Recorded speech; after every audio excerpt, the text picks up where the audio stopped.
Good morning. કેમ છો બધાય? મજામાં ને? જે ડ્યુટી જવા હાટું નીકળી ગયા 6 વાગ્યા ને વરસાદ ચાલુ છે. અટાણે તો જો કે રહી ગયો, પણ રાતે 12 વાગ્યાનો આવનો કન્ટિન્યુ વરસાદ હતો. હમણાં અડધી કલાક પહેલાં જે 5:30 વરસાદ બંધ થયો છે, અને હજી જો આ બાજુ દેખાઈશ પાછું ઘર થઈ ગયું છે. અંધારું ઘર આ બાજુ છે, આ બાજુ છે.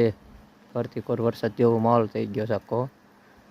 તો કે 24 કલાક સુધીની આગાહી છે હજી અહીંયા હવામાન વિભાગમાં. હજી આજ તો કંઈ નક્કી છે નહીં, કેમ કે ગાડી હજી આવી નથી, બસ હજી આવી નથી. આવે એટલે 7 વાગ્યા સુધીને કીધું કે 7 વાગ્યા સુધી રાહ જોજો. 7 વાગ્યા પછી ન આવે તો રૂમે વહી જઈજો, તો ડ્યુટી નહીં થાય. કાલે જ અમને સાઈડ ઉપર કહી દીધું કે 7 વાગ્યા સુધી બસની રાહ જોવાની છે. તો 7 વાગ્યા સુધી બસ ન આવે તો રૂમે વહી જઈજો, તો સાઈડ બંધ રહે. હવે અડધી કલાક થઈ ગઈ,